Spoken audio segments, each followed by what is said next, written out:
Welcome to the Non-Essential Podcast. I'm Steve Gibson. I'm Ben Matlock. I thought you were, what was it, Ben Cool Dick? Benny Cool Dick, CEO of Activision. Although I thought after the fact I got, and this, it's always good to start a show with an inside joke from Twitter that nobody knows what you're talking about, but... okay, here, let's get them caught up. I'm Benny Cool Dick. I'm the CEO of Activision. That's the joke. Taking over for Kotick, but... Bobby Cool Dick, my brother, who's I was in a jail. little annoyed after the fact that I didn't think... You could have been Benedict, but with Dick in it. Because that sounds nice and fancy. I still could be. I just shortened it because it's the high-speed lifestyle of 2022 CEO. That. 3 syllables is 2 syllables too many. Yeah. If you got time to syllable, you got time to clean or something like that. I don't know. I've worked every fucking weekend of my life to go buy Benny at the club. Anywho, now I'm going to be singing Benny and the Jets in my head for the rest of the show. Benny. That song sucks. I know it does. I hate that song. But they play it all the time and it gets stuck in my fucking head. And it's like, how does this come? Because I do think Eric Clapton's a very good musician, but he also wrote that. I don't think he's a very good musician. I think he's super overrated, and I think he's a douchebag. So he is a douchebag. Very easy for me to hate that song. He is a douchebag, and he is probably overrated, but he's better than the average music person, as far as talents anyway. I don't necessarily mean... I have watched a lot of average people on YouTube do covers of The Strokes, and they are better than anything Eric Clapton's done. Yeah. Hot take. Damn, Benny Cool Dick with the hot takes. So remember, Eric Clapton, if you're going to sue the show... Name Benny Cool Dick in the lawsuit. Sue me for what? Being right? Being objectively right? I just want to see a lawsuit filed against Benny Cool Dick. Yeah, that would be great. Have your lawyers write Benny Cool Dick on a piece of paper so I can laugh at you. Anyway, welcome back to the show this week, another week, in a long chain of weeks that never seems to end. Or really bring us any relief. Yeah. Like, all I want is 1 week away from the show, damn it. Yeah. Not really. We can and do take off whenever we want. But, pretty much, yeah. But we're here. We're here, yeah. If you haven't heard the show before, every week we tell each other stories. Usually, well, I can't say usually. Usually I cop out and grab a creepypasta. But they can be about anything, and originally the idea was a lot of history. But I turns out that's a lot of work, and the creepypastas aren't. So that's and the creepypastas are usually better stories. Yeah. But I didn't bring one this week. I almost did. It wasn't that I didn't have time. It was that I was like, I don't fucking want to do the notes. It's like you said, there's a lot of stuff going on this week. Just some on a grand scale, some on I don't want to say personal scale. That makes it sound like I got bad stuff in my... not bad stuff, just a lot of, work and just general busyness. You can say it, Steve. It's shit. Shit. It's all If you listened to the show last week, I was coughing. I was pretty sick last week, and I'm mostly over it now, but it's still in that like kind of recovery mode where you're like everything's still just like and then now Tara's really sick, so that's fun, but she deserves it because she's always like, every time Lincoln gets sick you get it, and it's like, you do too, you just get it a week later. So there, but anyway, it's just a fucking family cycle of take that. I wait till she goes to sleep and I go lick her toothbrush because I want to make sure she gets sick too. It's like, fuck you. Yeah, I'm sure. No, I don't do that. I'm sure you have to do that to give her your germs. Sick marriage, dude.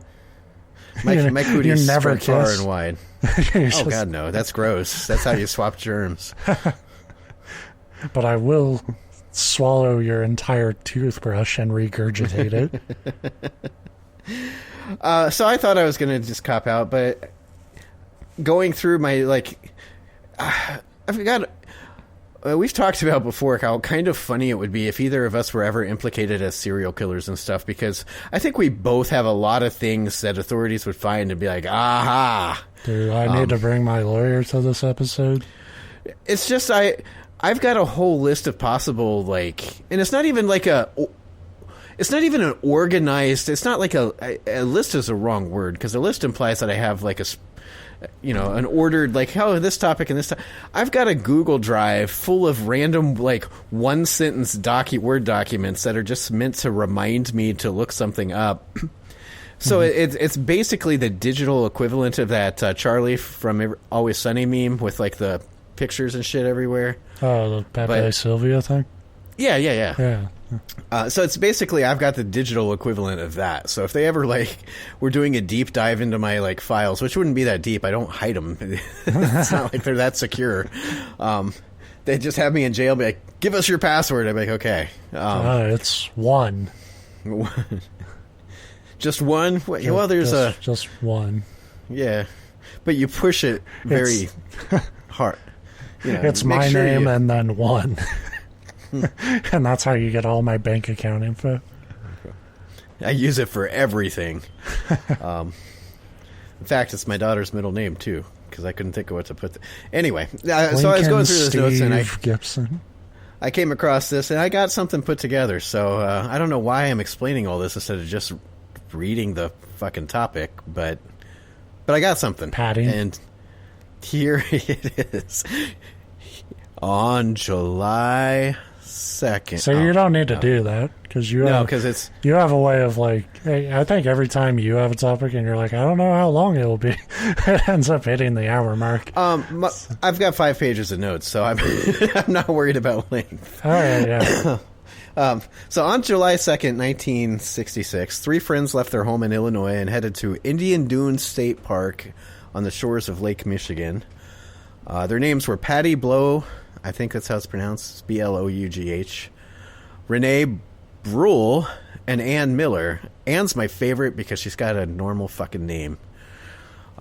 They ranged in age from like 19 to 21. They're all about the same age.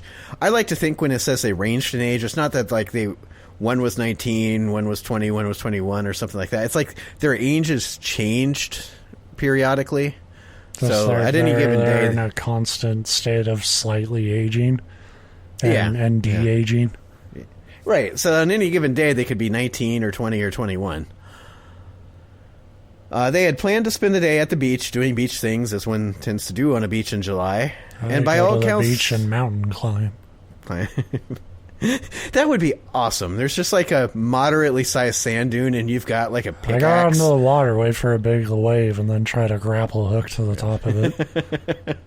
I can't get the... Oh, fuck, what are they called? I've drowned so many times. I was trying to think what those little the anchor things were called. I used to know, because they were in Tomb Raider. But anyway. Rock hooks. Rock hooks.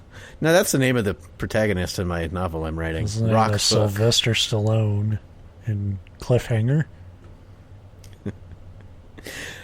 Anyway, they went to the beach. That's what they planned on doing, and by all accounts, that's what they did. Right up to when they were last seen, which may or may not have been right around noon. We'll get to that in a minute. Long story short, the women never returned home. The families filed a missing persons report over the weekend, and when the Indian Dunes State Park Rangers were contacted on July 4th, which would have been 2 days later, they began to piece together, or trying to piece together exactly what happened to the girls. So the first clue, and probably the most reliable piece of evidence, came from the girls' possessions themselves. Their purses, blankets, etc. had been left on the beach. So, like, sorry to interrupt, but have you noticed with, like, any missing persons thing, whether it's stories we've done on here or in real life, like, the law enforcement rule is they have to be gone long enough that we can't really do much about it before you can report it.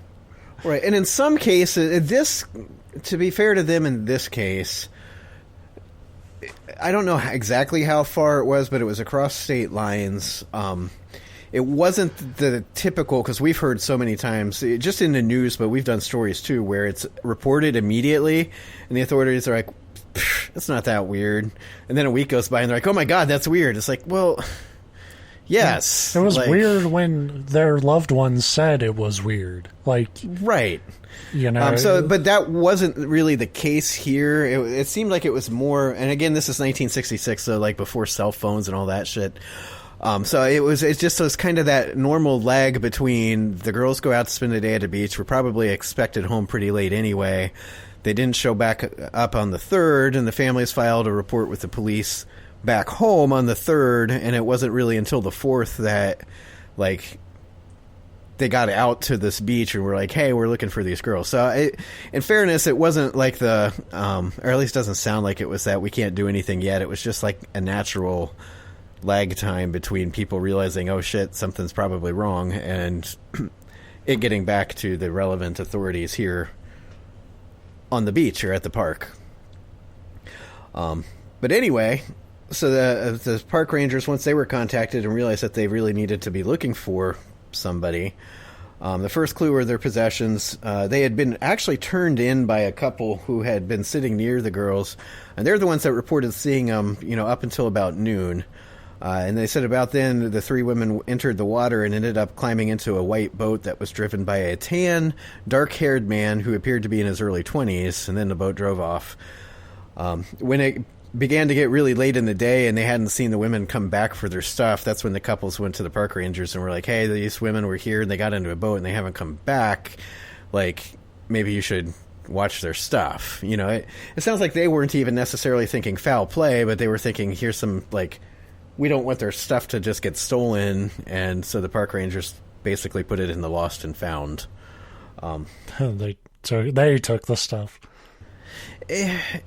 It's one of those. It's always so much easier looking back on things, but it should have been at least a little alarming when they were like. It'd be one thing if it's like, oh, they left their towels and like a book and an umbrella because whatever, but like their purses and stuff were there too, and people don't tend to leave their money and their like important stuff for a long period of time and forget to come back for it.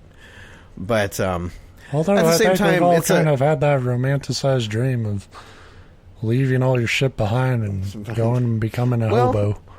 The other thing is, this was a holiday weekend, so you could also assume, like, oh, they're partying, they're drunk somewhere, and they just never made it back. We'll keep their stuff, and when somebody will eventually show up and claim it, and then as soon as they're like, oh, these 3 women are missing and we have 3 purses, that might be a clue.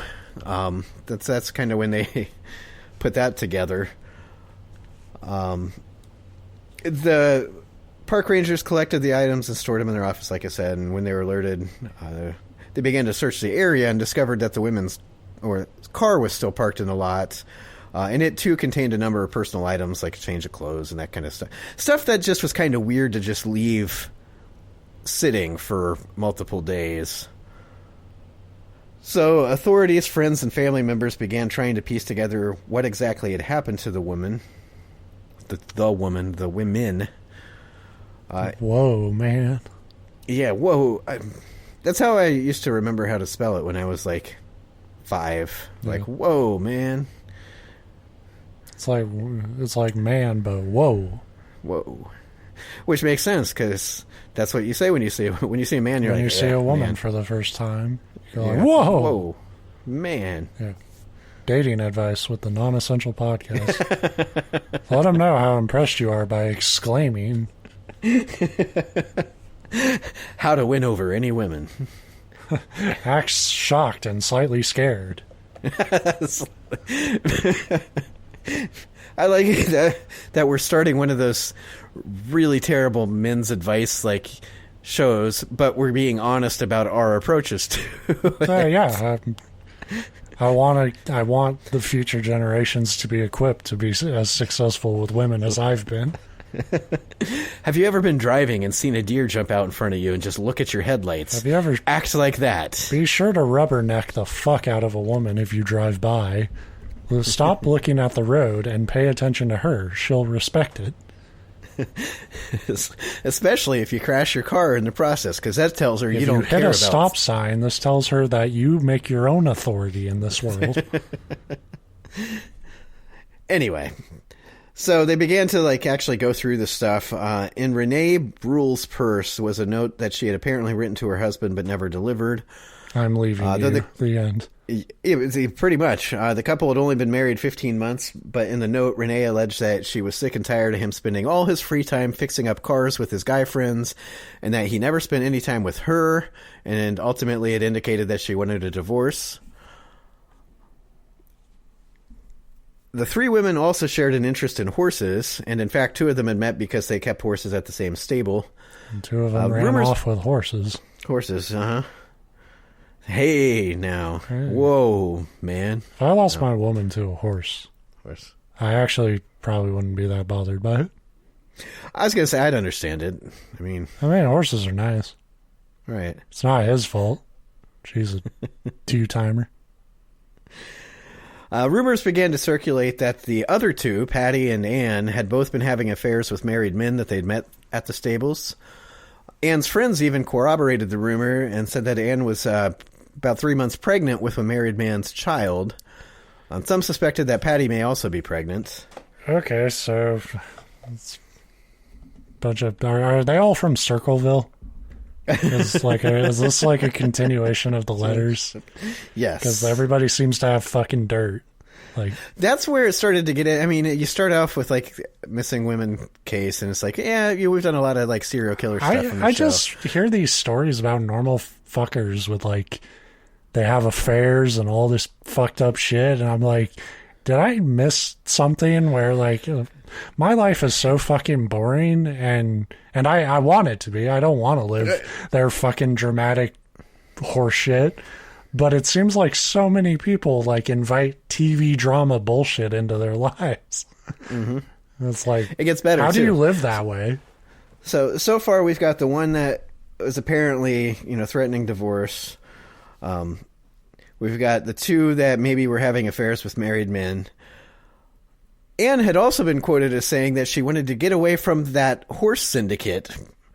As it turns out, the girls may have been running in the same circles as mobster Silas Jane, who ran a horse insurance racket, basically taking out insurance on like expensive racehorses and then having them killed, which is probably better than most mobsters who take out life insurance and have people killed, but same type of deal. You do both.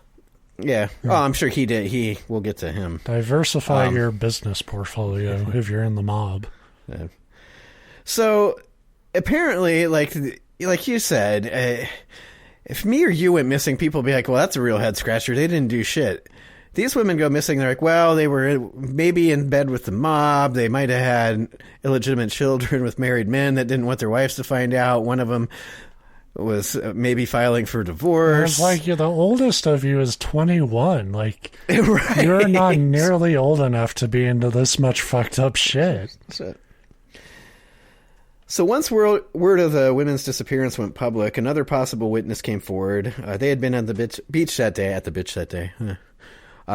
day, filming home movies, and they offered the film reels to the police for review. After studying the footage, police found one boat that seemed to match the description of the boat that the couple said that they saw the women get on. In the film, there appears to be 3 women on board the boat that match the description of the missing women, as well as a man, which would line up very well with what they were told. Although, home movies in 1966, what they really mean is there's 3 splotches on the screen and a 4th one, and this object that may or may not even be a fucking boat. It's a puppet show of what they think might have happened. Later in the day, another boat was recorded and appeared to have 3 women that matched the description and also 3 men on this one. It was a larger boat. More witnesses came forward claiming to have seen the 3 women later in the day than noon, so after the couple said they last saw them, and saying that they thought the women had come back to eat before getting on the second boat, which was perhaps the one captured on the video. During a subsequent search for the women, some debris from an apparent boat wreck was found, washed ashore about 3 miles west of where the trio was last confirmed to be seen. But there was not enough to really determine a cause of the wreck or even an identity of the boat. It was like a part of a foam boat seat and, little tiny pieces like that. That type of shit just springs up out of coral. Right. So with the exception of a few pieces of very flimsy possible evidence, which I'll get to in a moment, that was really all they ever found. The women were never seen again, and nobody ever came forward with any further information. So, spoiler alert, this isn't a story about who did it. It's really a story about the theories, because those were what became really interesting. You are a magnet for unsolved mysteries. and you know it's going to drive me insane and piss me off. Yeah. So, an author named William Keckler wrote an article for Medium in which he gives a rundown of the most popular admitted theories. To it. The end. Yeah, I just lied to the last one. That's the twist. That's how you do a surprise twist in a mystery, is you just flat out lie and then say, ha, gotcha. Actually, it was solved right away, dumbasses. Yes. No, this guy wrote an article where he had... Because like any of these mysteries, despite the fact that it's like almost 60 years old now, there's still like big online like communities, like, you know, everybody wants to be the like home sleuth that solves the crime. Mm-hmm. So most of these things have their own communities of people that like, you know, discuss the cases and think that they have the solution and that kind of stuff. That way you can write a book like 200 years after the fact and be like, I caught Jack the Ripper. It was a porpoise.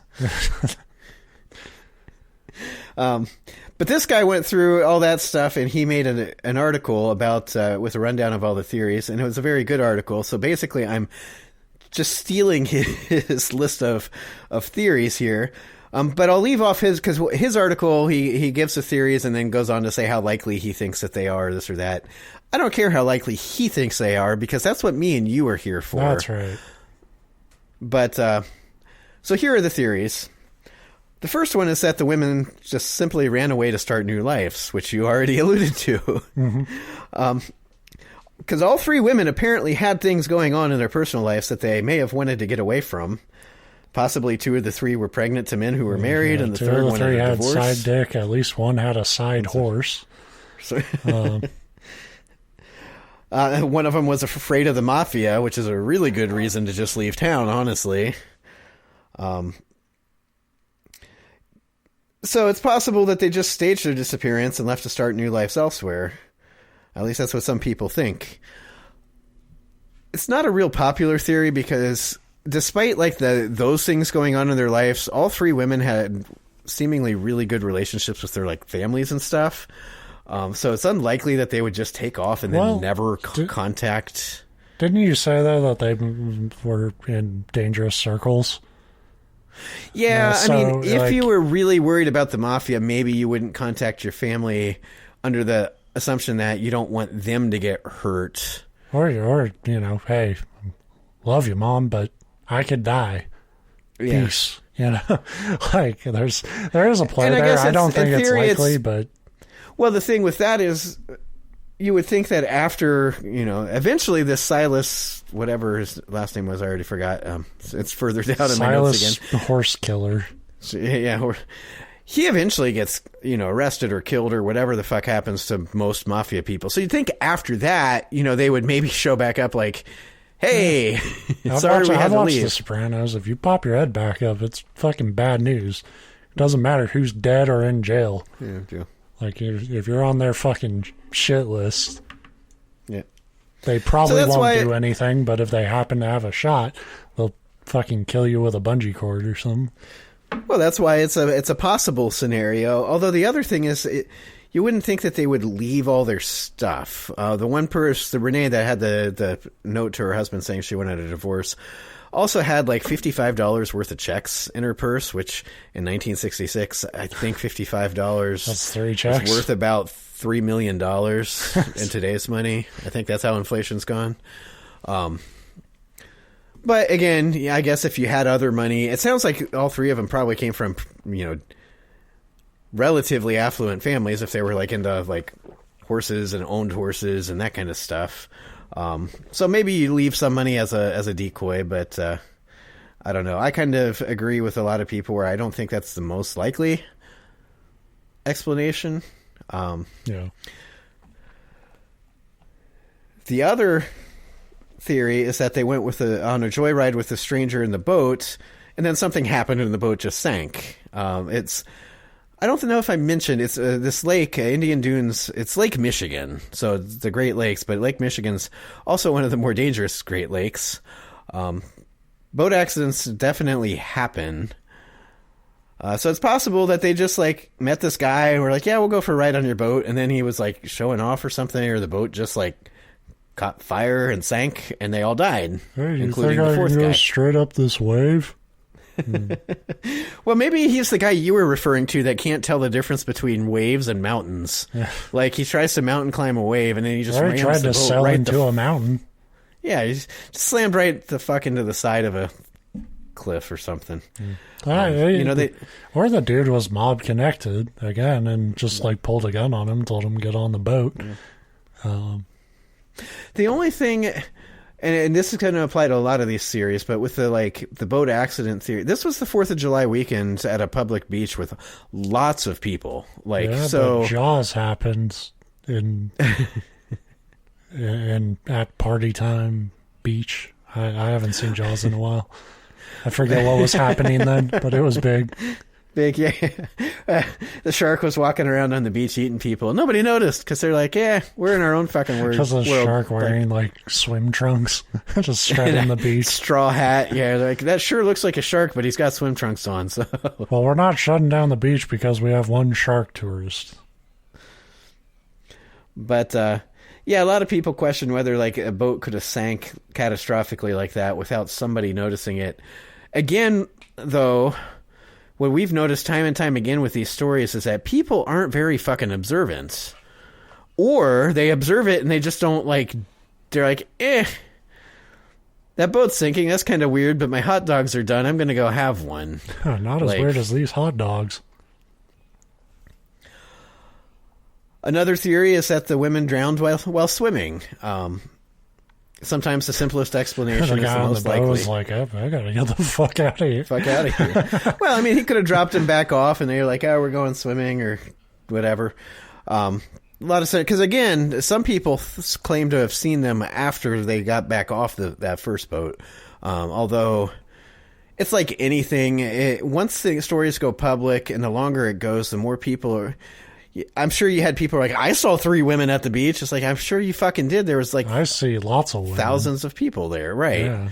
All of them my girlfriend. So maybe they went swimming and Lake Michigan, like I said, it's one of the more dangerous Great Lakes. Out of the 5 Great Lakes combined, Lake Michigan accounts for half of all drownings. It tends to have a really bad riptides and stuff that can just show up in it. One of the arguments against the drownings are that the women, one of them was basically an Olympic swimmer. It said that she could swim 20 to 30 miles at a time easy.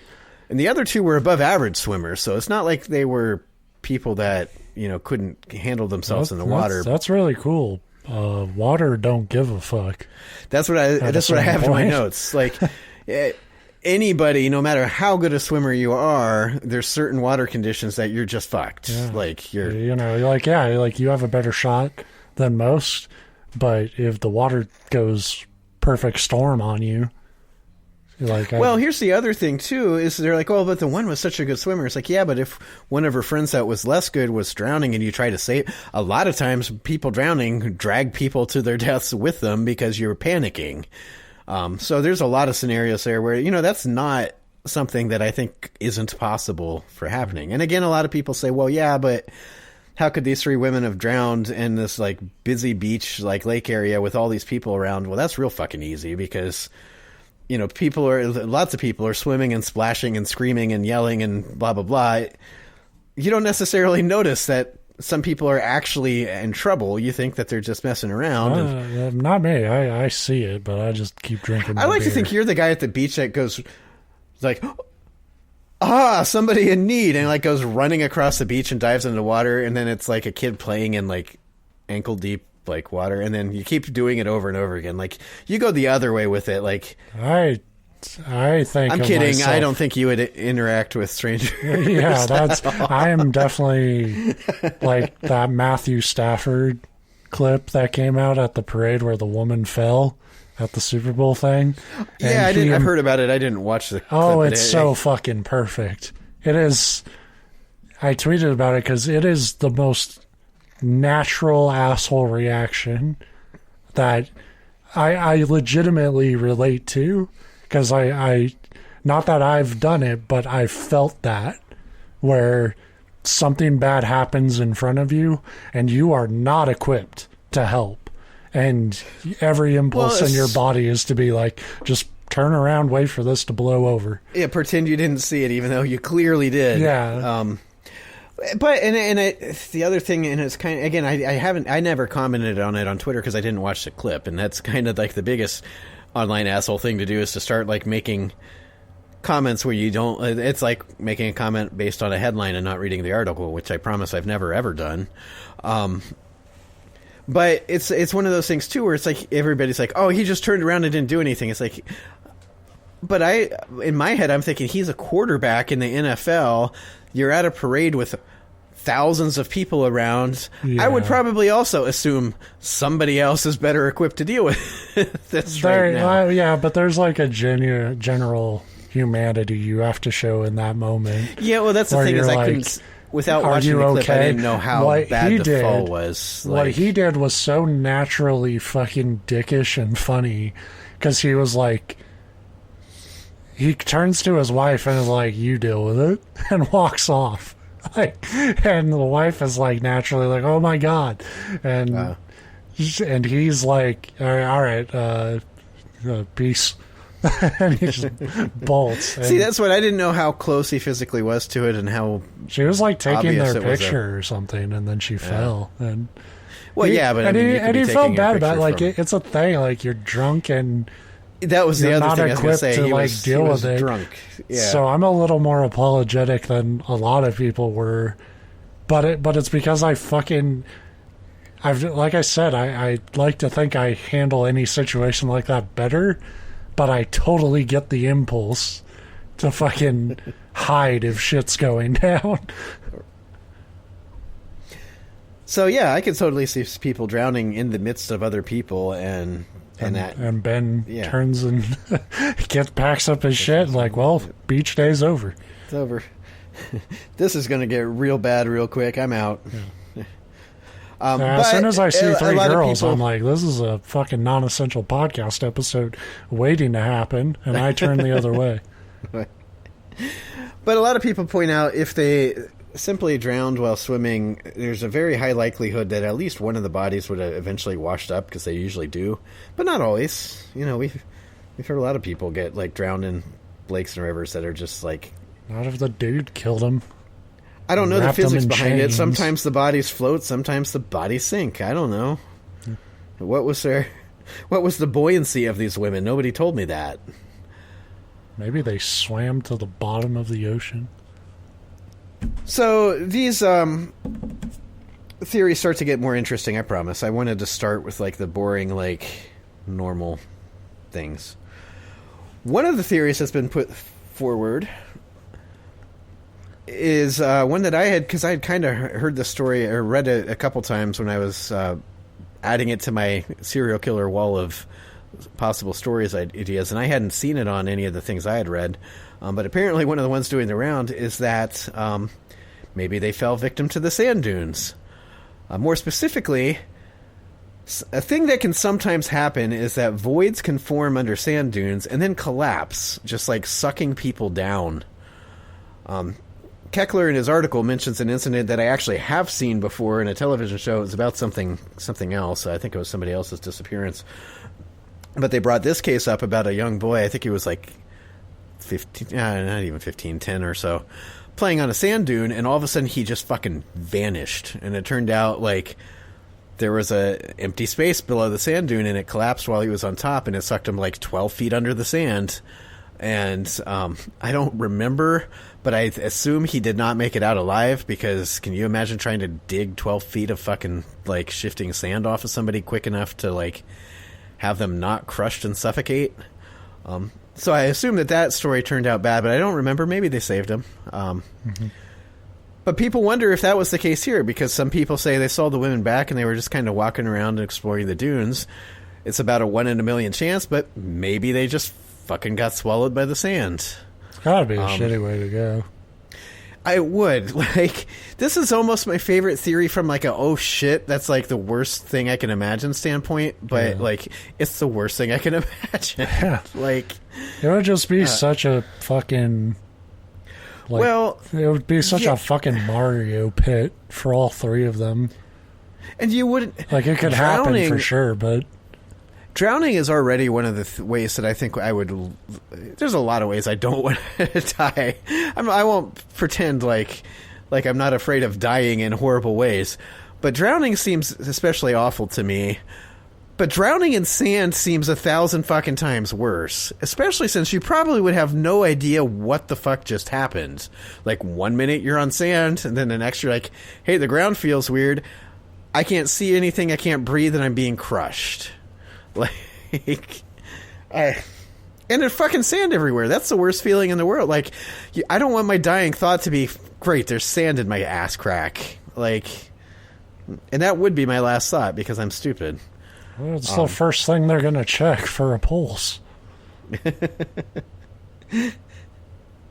Flip him over, check his ass crack. So that one was interesting. I don't think it's super likely because those are very rare, but I mean, that could happen. Could have happened. I mean, aliens could have abducted him. I don't know. Mm-hmm. There's no real way to, like, the only thing with that theory is there's no real way to ever prove or disprove it, I guess, unless, like, 3 mummified corpses show up in the sand dunes. And yeah, I assume Michigan. I know it's not Illinois, but I didn't look up which state it's actually in because it's not really important to my story. Yeah. One of the other theories is that the beach vacation was actually a cover by at least one or maybe both of the girls that were having affairs to go get an abortion. Because at the time, of course, abortions were still illegal. And thank God we're heading back to those times because, yay, America. Yeah. So what actually happens when you legalize abortions is this. People still fucking get them, but they get them from really shady places. There was a man by the name like of... a sand dune. Sand dune, yeah. Or a speedboat. It's like, come get an abortion and then go skiing. It'll be a great weekend. Bert's boat and abortions. Come on down. So I guess in the area there was a man and his wife, Frank and Helen Largo, that were known, or at least known after the fact, to have been performing illegal abortions for women such as these. One theory is that the three arranged to be picked up at the beach and taken to the clinic where Anne or Patty, you know, because it seems more certain that Anne was pregnant and that Patty maybe was, but nobody knows for sure. That's already like kind of problem with this theory is the abortion's already illegal, the clinic is already illegal. You like, what's with all the showmanship of going to a beach? Are you being followed? Like, yeah, that's kind of the general consensus on this theory, and especially because it gets even more convoluted here in a second. But yeah, the theory is that they went there to be picked up and taken to this clinic, and that one or two of the abortions, if there were more than one, went poorly, and the women died, and then they killed whoever was left just to get rid of the witnesses. So that in and of itself is kind of hard to believe. How shit do you have to be to fuck up 2 abortions in the same day? What a crummy doc. It might have just been one, and then they killed the other 2 on purpose. There's a lot of different combinations to this scenario. Although it seems unlikely, too, because if you're like... I mean, I don't know. I was going to say, if you're like performing the service of like providing these abortions to women that you know can't get them, it seems weird that you'd also be like, but if it doesn't work, I'm going to murder you. Although... To be fair, that was like something that was definitely taken advantage of. Like... Yeah, because I'm being way naive for people that have done this show as long as we have, and thinking that they were doing it out of goodness to provide to provide a service that they believe existed, and not to just make money. And surely there were providers who did and do believe that, yeah. But there was also a lot of fucking serial killing scam artists who were just. And if you were more driven than me. not you specifically, but you, the listener, are more driven than me, maybe you can look. I did try to specifically Google these two people, Frank and Helen Largo, just to see what kind of information I could get on them. And I couldn't find a whole lot on like just a cursory search. So I don't know, like you said, I don't know if they were like known like evil people doing it for money and they didn't care, had no morals and would have theoretically murdered girls to cover their tracks or not. I don't know. The other thing that I couldn't find was how close the clinic was to the lake, because when I first heard the theory, it was that they were picked up on the boat to be taken somewhere else to have this done and like cover their tracks. But it's like, who's following them that closely anyway? Like you said, that just doesn't seem. It's like, just in case my husband follows us here and spying on us, we'll make it look like we're getting on the boat with a strange man. He won't question that at all. Like, it just doesn't. It seems like a lot of extra steps. Right. But on top of that, the theory then evolved to they were taken on the speedboat to an anchored houseboat, and the houseboat was where the abortions were being performed. And I'm imagining whoever came up with this theory is operating under that idea that you always hear about boats going out into like international waters so that they're like not Lake Michigan. No, that makes no sense in Lake Michigan. I think a houseboat on a lake that's known to be very wavy would be the worst fucking place to try to perform an abortion. Lake and going out into the middle and saying, "You can't arrest me." You said abortions were illegal in Illinois or wherever. You didn't say they were illegal on Lake Michigan. We're in Canada, eh? I don't know. I can shoot up all the heroin I want out here. And then I fucking drown because I'm fucking donked out on heroin. So I think that one, out of the like kind of like conspiracy things tied back to the personal life stuff going on, I think that one's really a big stretch because, like you said, why wouldn't you just drive to the fucking clinic? Like, and if you're really that worried about it, I could see covering your tracks, but you'd cover your tracks by like going to a friend's house and taking their car to the clinic. Like, let's go to the beach. They were, they stopped on the way and bought like magazines and they bought magazines and sunscreen and they brought their towels and umbrella. That seems like a lot of shit to do. We'll go there and then we'll pop in for an abortion and then we'll have lunch and then we'll, wrap up the day back at the beach. How's that sound? Mimosas. It's like I can drink now. I'm not pregnant anymore. Imagine trying to just sit around having a good time when you're about to go get an abortion. Like that's not.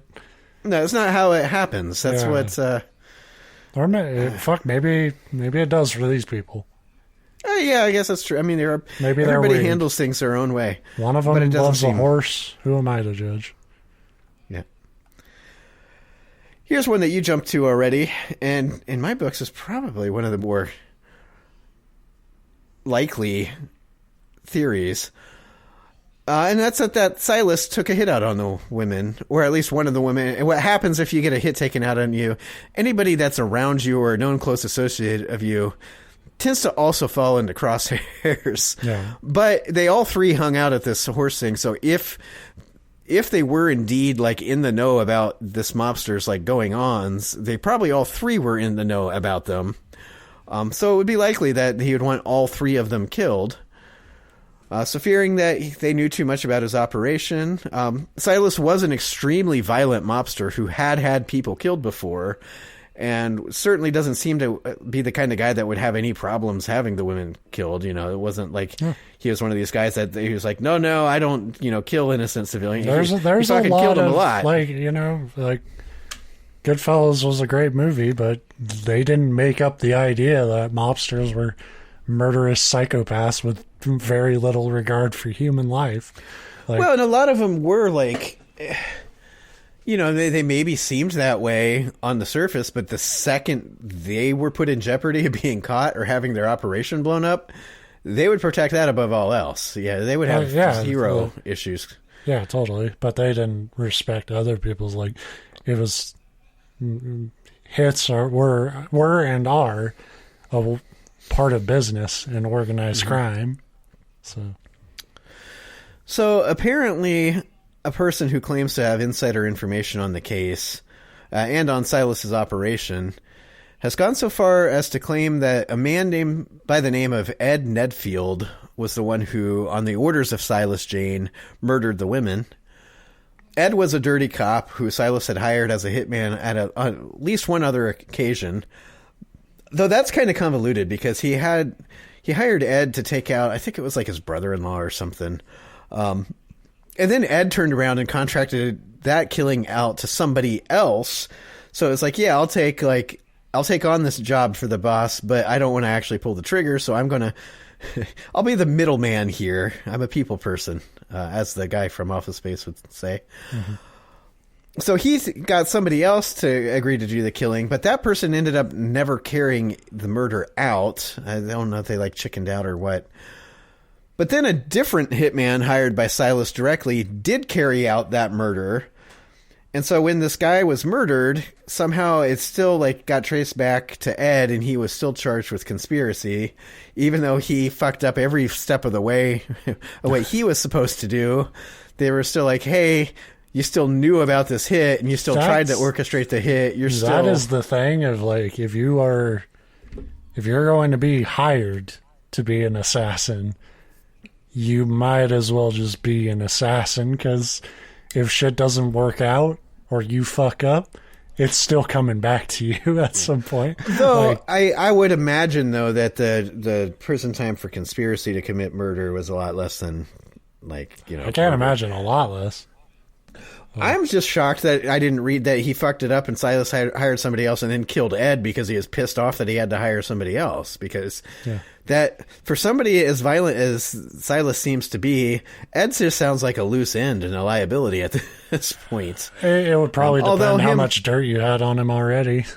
Well, and the fact, like I said, he was a dirty cop. He was actually the chief detective for Chicago police, I think. Yeah. So he probably, you'd probably keep him around regardless because of the... And even a dirty cop is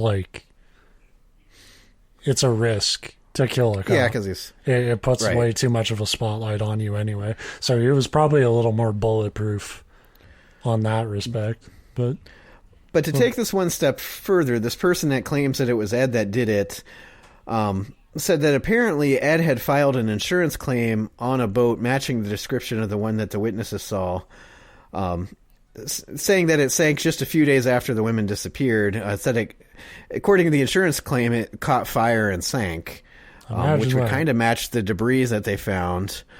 The other thing, and I didn't mention this back when we were talking about, maybe the boat sank, just a natural accident. They were on a boat with this guy and it went down. It happens. The biggest wet towel on that theory is that nobody else was fucking reported missing, and nobody reported missing a boat. So you'd think if some guy had them on their boat and they all died, there would be at least one other family where did James go and his boat? Yeah. And so this makes way more sense because you wouldn't necessarily report, hey, my boat sank at the same time 3 girls went missing, although they did because apparently he turned in an insurance claim on it, and the insurance is this is suspicious, but we know you hang out with mobsters, so here's your cash. Yeah. Additionally, Silas was known to be a fan of using dynamite to kill his targets, so it wouldn't be that unusual for this whole operation to have had the girls taken out on a boat and then blow them the fuck up. Although that seems like a bad way to do it on a crowded holiday weekend because dynamite tends to attract some attention. But so I don't know that they blew them up, but they probably, in my mind, like I said, boat. Yeah, my guess is that if this is what happened, they probably took them out on the boat, shot them or otherwise murdered them, and then with their bodies on the boat, burned it and let it sink. Yeah. Although you'd think a burning boat would attract attention too. Depends when you do it. But again, and the other thing that wait a while. Yeah, well, and the other thing is Lake Michigan's pretty fucking big. A busy beach is busy, but you don't have swimmers 3 miles out into the lake. Right. So there's probably plenty of opportunity in places to take a boat to burn it or maybe blow it up. I like the idea of dynamiting the fuck out of a boat because if you're going to murder people in an awful way, at least do it like Wile E. Coyote would. Yeah, and go to the insurance company and be like, these boats blow up. I didn't pay for that. It just happens. Good thing I took out the specific boat blow up insurance. I'll never buy a Yamaha again. I'll tell you what. Yeah. So that's a theory that I think is pretty likely, or at least it makes sense. It makes way more sense than literally anything else that's been posited so far. The very last one is probably the most non-essential podcast one, and also the one that's going to come out of complete left field. But before I start it, I realized, like, as I was starting the show and we were talking, that they point to, like, Silas as having these women murdered, but two of them were apparently having affairs with married men. It would not be unheard of for a married man who is afraid of his whole marriage to, like, come apart to also, like, it doesn't have to be a mobster, although a mobster is more likely to jump to the extreme of murdering three people. Yeah. But it could have also been they were murdered by one of these men that they were having an affair with. These men that they were having an affair with could have been in the mob too. I don't know. That's possible. I think Silas is the way better. Yeah, I just think, like, if it was like a jealous husband or something, like, if they were going to kill them, they wouldn't wait for, like, a triplet beach getaway. Like, they would probably kill them when they knew they were alone. The only thing that maybe would lend credence to that is that these women were seen, like, they swam out and they voluntarily, like, got on this boat. So if it was a mobster and that they knew it was a mobster, you would think they wouldn't be like, yeah, let us just come with you. If it was one of the men that they were having an affair with, I could see them being like, oh, yeah, we're away from our husbands and we're going to. So maybe, but it's more likely to me that this guy had, like, if you're a hitman from the mob, maybe you ran into him on the beach in the morning, and to them, and you just happened to meet this guy, and he was like, hey, I've got this boat. Would you guys like to go out on it? And really, he's like, I know who the fuck you are. Ha, ha, ha. Yeah. Well, like you said, it could be like a combination of, like, the girls they knew, or the guys that the girls knew at the stables and stuff in the circle. Like, it's possible that that could have been used against them and be like, hey, you want to get on this boat? They're coming by, or some shit, like. Yeah. Yeah, or it could have been a man that they had seen at the stables, so they knew, like, recognized him but didn't know he was with the mob. There are a lot of possibilities there. So anyway, this last theory that I have, though, like I said, is the most non-essential fucking thing ever, but this comes way out of left field. It's a theory that seems as likely as anything else to me, doubly so when... well, I guess I should say the theory first. The theory is that the women fell victim to a serial killer. Okay. So it's just as likely as maybe the mob thing, but doubly so when you discover that known serial killer Richard Speck was apparently in the area at the time that the women went missing. Yeah, that changes everything. Yeah. Like, that's it. Yeah, that fucker did that shit. Just wait. That's how I feel. It gets better. Well, worse, actually. Way, way, way worse. Like, mind-blowingly, I can't believe I haven't heard of this guy worse.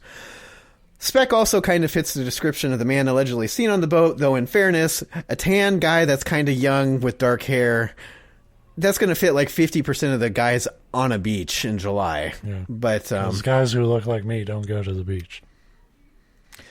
So these women disappeared on the night of sometime on July 2nd. On the night of July 13th, 1966, so 11 days after the three women went missing on the beach, Richard Speck broke into the Chicago area home where 8 nursing students lived together. He then murdered 7 of the women through a combination of strangling and stabbing. One of the victims was first raped. The 8th managed to survive by hiding under a bed, so basically he didn't realize that there was an 8th person there. Mm-hmm.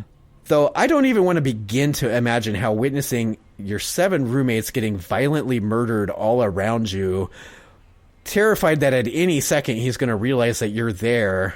Like, I don't imagine it's like, woo, I lived, I'm going to go live the rest of my life. No, that's pretty much a defining moment of what's going to be the rest of your life. I like to awful. pretend that I'm a pretty like strong-willed person. Just be like the person that spends the rest of my life rocking in a chair looking at the wall, probably. Yeah. That's funny you say that. That's exactly what I'm doing right now.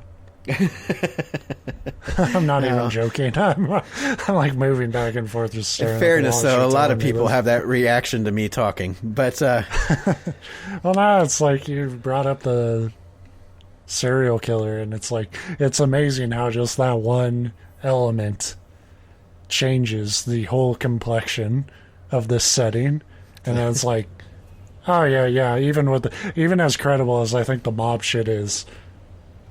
3 girls fucking vanishing. You're telling me and it's a like, guy like Speck was there? Yeah. And the immediate thing that you would throw on it in a normal circumstance is a serial killer, maybe, but 3 women abducted and murdered from a busy beach. This dude just fucking murdered 7 women in a single house in a single thing. So. And it's not unheard of. A lot of serial killers abduct their victims from busy places because, as we just talked about, sometimes that's the best way to do it without being noticed. I mean, that's the serial killer MO is they have a capacity to do, such monstrous things, but they can do it all under the guise of just blending into a crowd. And that's how a lot of these guys, to their advantage. A lot of these guys just have that terrifying trait where they're charismatic. That's how their victims drop their guard. It's real easy for some of these serial killers to meet people, make them feel like they're the safest in the world, and then do horrible, horrible shit to them. Yeah. He got caught for murdering these 7 women, but they're pretty fucking sure that he murdered a lot more than that, going back prior to the 3 women's disappearance. But the 3 women disappeared. Something as brazen as killing 7 people in one go. If just you like, haven't that's not been, where you like, start. warming up to it. Right. But that murder literally happened 11 days and in relatively close proximity to where these 3 women went missing.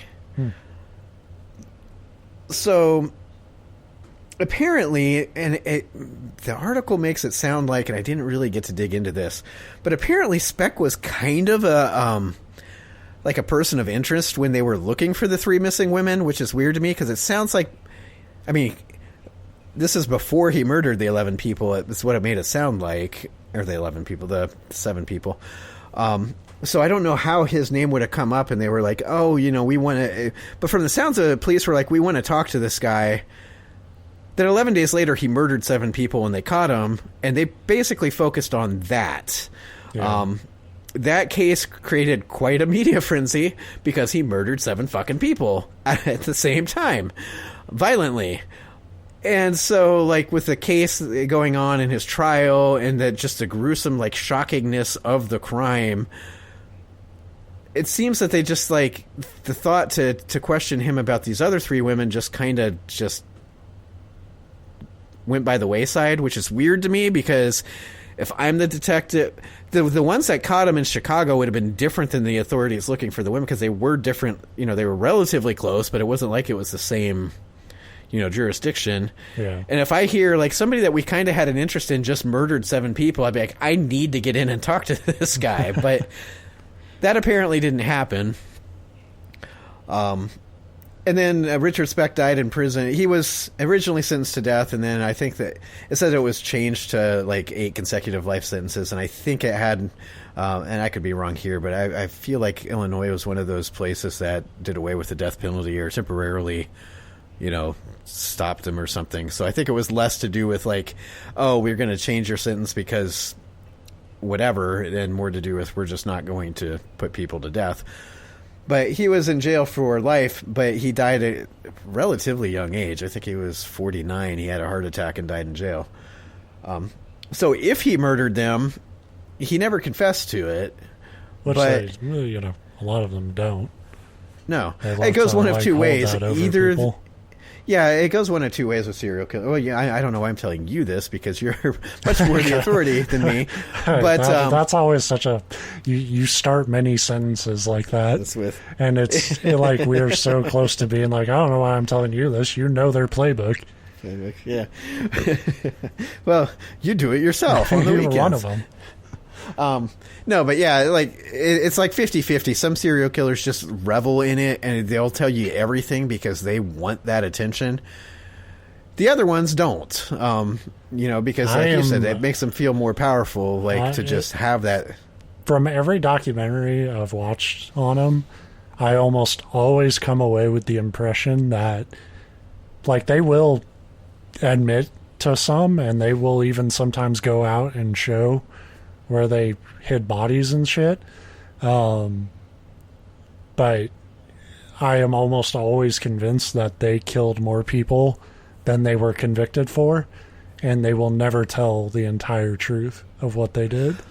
Oh, sure. And I think just basic human nature, because it seems so alien and foreign to say this as somebody that wouldn't murder a person, let alone a bunch of people over a span of time. But like, we all do this thing where we're like, yeah, I know this thing that I admitted to is bad, but like, if I admit to it all, it's even worse. You kind of don't want to. In their head, it makes them... there's a lot of reasoning behind it. Some of it, like you said, is a power thing. Like, just they want people to not know what happens to people. Whatever. It is something that they can lord over. Like, once you're caught and in jail, like, so much of serial killers' motives are power dynamics, and that doesn't change once they're arrested. Like, it's like, hey, what can I use to manipulate people and toy with people? Because, especially once they're at a point where they know that they're no longer able to go out and do the crimes that they really yearn to do, they need to find some way to maintain that sense of control over people. Because ultimately, that's what most serial killers come down to, is a sense of control. They want to feel like they're manipulating people and in charge of control them. That way. Yeah. So it's and while there are killers out there who get taken out and they show where they hid bodies and shit, there's also a lot of stories about killers being taken out and then they'll be like, oh, I was lying, I didn't kill him. And they'll just keep the cycle going where they'll be like, oh, I didn't murder him after all, and I don't remember, and they'll just play dumb. But they like fucking with people like that. Yeah. I mean, the same reason you get a lot of them that will admit to murders they didn't do. Yeah. And like you said, it said they know that'll... and because they know how excited that gets the investigators, they think that they finally can close the case. Well, and it's then investigators, and they love to hurt the families who just the victims' want families, that sense of closure of where their loved one is, and they love to fuck with and pull that string. At the end of the day, it's hard to say like what's the most likely, although that's probably my top one. I mean, I don't know if it's more likely than the mob one, but it's definitely my pick. I think it's probably more likely than the mob, because the mob one, as mobby as that sounds, that still seems kind of... Other people would have had to know about this horse racket, and it seems weird, unless one of the women was dumb enough to threaten one of them with going public with something. Like, it still seems... Like you said, mobsters had it's no the shit with the boat people. that tells me that, like, that's the most mob part of it, is the that seems like a very mob way to do it. But we don't know for sure that's how they died. Like, it sounds... I've grown up around lakes, much smaller lakes than Lake Michigan. You find shit like that. Like, so what if you found a kind of burnt looking or singed or torn up like boat seat? Maybe it was somebody that had a torn up boat seat and they got kind of pissy and just threw it in the water. Like, that kind of debris can show up, or it was just a completely unrelated, like, maybe that's why they're like, we've got debris from a boat but nobody reported it sank. Well, it might have sank a month ago. I mean, if there were decisive answers to this, it wouldn't be an unsolved mystery. But everything in my head leans towards the mob stuff. There's like a lot of circumstantial shit there. But Detective Cool Dick here. Everything in my gut, you bring, it's just that thing. I've seen too many documentaries. You tell me a killer did it, or a killer was there, and 3 girls just fucking vanished off the face of the earth, I'm going there. That's It just feels like, yeah, motherfucker did that shit. Funny thing to me is I feel like I said, I do feel like that's probably the most likely, like it seems to line up, at least from the notes that I Googled 60 years after the fact. But you say that's the most likely, but then think about in the grand scheme of things, you get these 3 women that go to a beach for a vacation. They all have separate shit going on in their personal lives that could theoretically be grounds for murder. And then they happen to run into a serial killer that finishes them off. Like, again, I think it's the most likely thing, but what the fuck kind of bad luck is that? Yeah. Like, I don't know. Like I said, some people's lives just turn into... Well, they clearly attract more like excitement than either me or you do. Yeah, and I'm fine with that. Like you said, I'm not complaining. I'm not saying I want to be wrapped up in this shit. But some people just have those lives that just like, it's like, holy shit, you are literally trying to live a TV lifestyle, and you don't understand those are actors. And those are seasons. They don't live like that 24/7. It's exhausting. But not much you can do if no matter how fucked up your life is or isn't, you meet a serial killer. It's kind of, they sort of dictate the arc from there. And there's somebody out there like, yeah, that's what you think. I'd love to meet a serial killer. I'd win. I'd take that guy out. And that's somebody's me. I mean, there's a lot of like women who like marry serial killers once they've been in jail.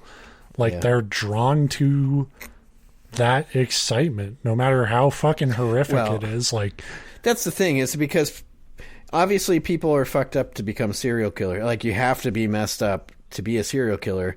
But there's also people that are messed up in different ways, and you have to be kind of messed up to want to marry a serial killer. Like, but they're out there.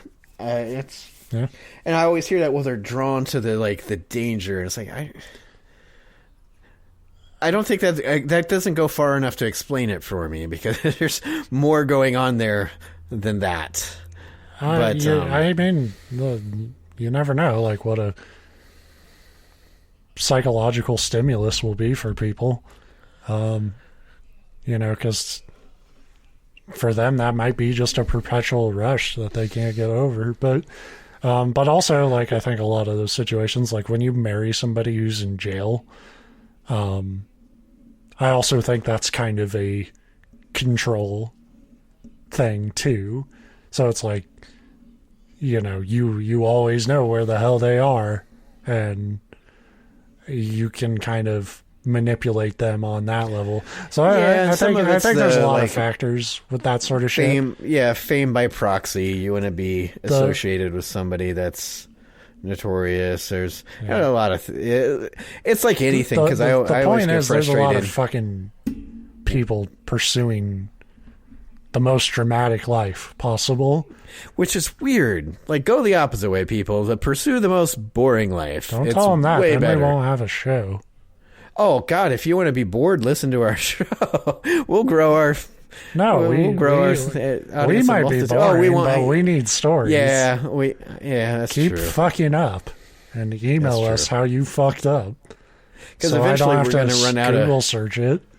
Yeah, eventually we're going to run out of old stuff, and we're going to need to, like, current day events. So, yeah, that's true. Keep doing stupid shit, humanity. Me and Ben are in our 70s and 80s, respectively. We're going to still be doing this fucking show because that's how sad we are. I love that you think we'll make it to, like, maybe you will. 70? Oh, God. That's really nice of you. Every time that I get sick I'm riding the fucking bullet at 30, dude. I never used to get sick, so now anytime I even get a cold, I'm like, this is the end for me. That's all right. I have the same reaction to my alarm clock going off. I'm like, this is it. Anyway, that's But this really is it for this episode, because I'm out of stuff. That was the end. Yeah. Thank you for doing the extra long episode when Elden Ring came out. You jerk. But yeah, that's the show this week. We'll be back next week with another one. See y'all. No, we won't. We'll both be playing video games, but anyway. I'll do both. Yeah. I'll just narrate what I'm playing.